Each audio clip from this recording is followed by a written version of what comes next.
EWS के बच्चों को जो है नहीं चाहती कि SC ST OBC और ईडब्ल्यूएस जो हैं, जो सामान्य जाति गरीब बच्चे, उनको जो आरक्षण के लाभ, हमारे लोगों का काम नहीं होगा जहां से हम जीत के आए। अगर उन क्षेत्रों में काम नहीं होगा तो फिर ये क्यों ना कहा जाए कि सरकार जो है भेदभाव कर रही। इसलिए मैं माननीय मंत्री से मांग करूंगा, तो मांग हम यहां उठाते हैं, क्या इन पे कोई अमल होता है नहीं होता है, या ये सिर्फ इसलिए कि भाई चलो उन्होंने उठा दी और बस खत्म होगी बात। ऐसा ना कीजिए सर। और जो डॉक्टर बाबा साहब अम्बेडकर के समय में जो एक अम्बेडकर भवन बना था, जो निकट फाटक संख्या 75A 12 खंबा पे उसको अतिक्रमण घोषित कर दिया गया। ये क्या मैं ये मानूं कि ये सरकार का डॉक्टर बाबा साहब अम्बेडकर के प्रति सम्मान है, प्रेम है, कि बाबा साहब अम्बेडकर के नाम पे बने भवन को अतिक्रमण घोषित करो, कह दिया 15 दिन में हटा दो। ये गलत। मैंने आपको पत्र लिखा है सर, इसका संज्ञान ले। दूसरे सदस्य श्री चंद्रशेखर जी। धन्यवाद सभापति जी। वर्ष 2025-26 के लिए रेल मंत्रालय की अनुदान मांगों पर चर्चा में आपने मुझे मेरी बात रखने का मौका दिया, और अच्छी बात यह है कि माननीय मंत्री जी भी यहां मौजूद हैं।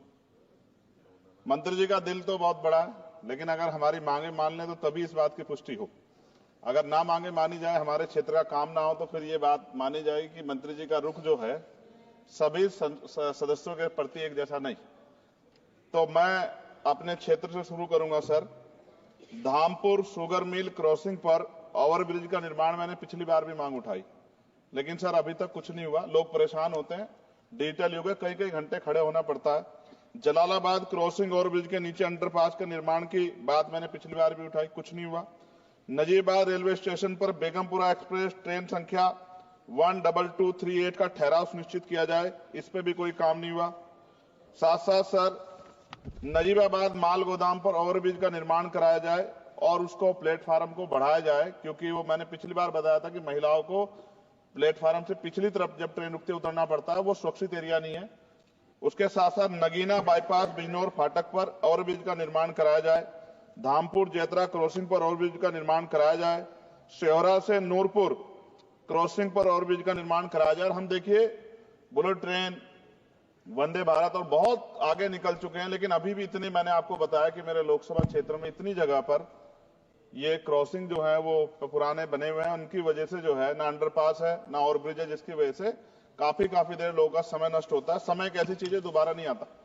सहसपुर रेलवे स्टेशन जगह है मेवा नवादा पर देहरादून एक्सप्रेस ट्रेन संख्या 14113 का ठहराव सुनिश्चित किया जाए, क्योंकि वहां से बहुत सारे लोग जो हैं वो यात्रा करते हैं। सहसपुर रेलवे स्टेशन पर सफदरजंग एक्सप्रेस ट्रेन संख्या 14114 का ठहराव सुनिश्चित किया जाए। नजीबाबाद से मुंबई के लिए ट्रेन, मैंने पिछली बार भी सर ये मांग की थी आपके सामने। साथ साथ सर रेलवे स्टेशन जो है हमारे क्षेत्र के, उनकी हालत बड़ी खराब है। एक दो पे आपने काम कराया, मगर मेरी मांग ये है कि सभी रेलवे स्टेशन कायाकल्प कराए जाए, उनमें उनका जो है जीर्णोद्धारों की सुंदरता वो सुंदर लगे देख के। दूसरा, रेलवे में सुरक्षा व्यवस्था, कई घटनाएं हमने देखी जहां सुरक्षा व्यवस्था पे बड़े सवाल खड़े हुए, और एक तो हमारे लोकसभा के मेंबर ही थे राजस्थान के, उन्हीं का फोन वगैरह चोरी हो गया था अभी बाड़मेर वालों का। तो मैं इसलिए आपसे कह रहा हूं कि सुरक्षा सुनिश्चित हो, क्योंकि कई बार महिलाएं अकेली भी उसमें ट्रेवल करती हैं, और बहुत सारी महिला जो है MP हमारे यहाँ पे भी ये चीजें आती हैं, इसका ध्यान रखा जाए। एक सर बहुत इंपॉर्टेंट डिमांड है मंत्री जी, मैंने आपको पत्र भी लिखा है। रेलवे प्रशासन उत्तर मध्य रेलवे आगरा के कार्यालय सीनियर सेक्शन इंजीनियर ईदगाह द्वारा एक पत्र लिखा गया 11 तारीख को, और जो डॉक्टर बाबा साहब अम्बेडकर के समय में जो एक अम्बेडकर भवन बना था, जो निकट फाटक संख्या 75A 12 खंबा पे उसको अतिक्रमण घोषित कर दिया गया। ये क्या मैं ये मानूं कि ये सरकार का डॉक्टर बाबा साहब अम्बेडकर के प्रति सम्मान है, प्रेम है, कि बाबा साहब अम्बेडकर के नाम पे बने भवन को अतिक्रमण घोषित करो, कह दिया 15 दिन में हटा दो। ये गलत। मैंने आपको पत्र लिखा है सर, इसका संज्ञान ले। दूसरा सर, सहारनपुर से लखनऊ तक वंदे भारत ट्रेन चलाई जाए। SC ST के OBC का बैकलॉग सर आपके यहां बहुत है, भरा जाए।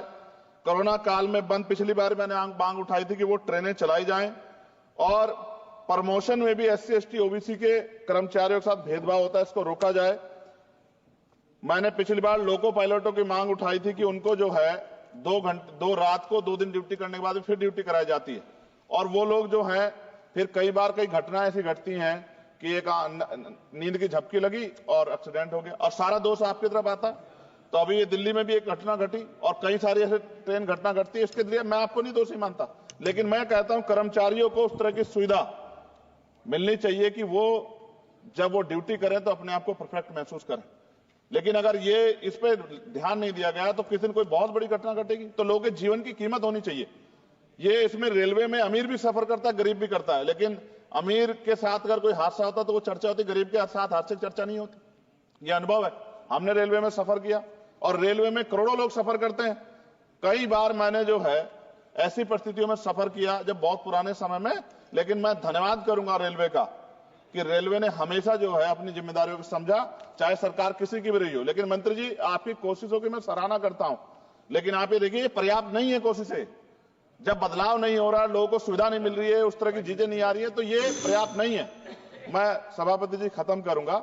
एक आउटसोर्सिंग रेलवे में बहुत हो रही है सर, और आउटसोर्सिंग की वजह से SC ST OBC और अब EVS EWS के बच्चों को जो है आरक्षण का लाभ नहीं मिलता। आप चेक करा लो, करोड़ों लाखों नौकरियां होंगी उस पे, ठेकेदारी पे, आउटसोर्सिंग पे।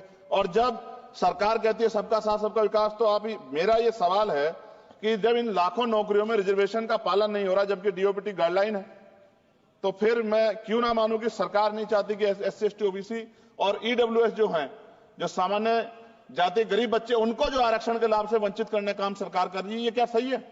तो मंत्री जी, मैं उम्मीद करूंगा कि जब आप अपनी बात रखेंगे और जवाब देंगे तो आप इन सवालों का भी जवाब देंगे कि इन क्षेत्रों में हमारे, सर सभापति जी, मेरे क्षेत्र के लोग भी टैक्स देते हैं ना, हमारे भी हक बैठता कि सरकार के लोगों का काम होगा, सिर्फ हमारे लोगों का काम नहीं होगा जहां से हम जीत के आए। अगर उन क्षेत्रों में काम नहीं होगा तो फिर ये क्यों ना कहा जाए कि सरकार जो है भेदभाव कर रही।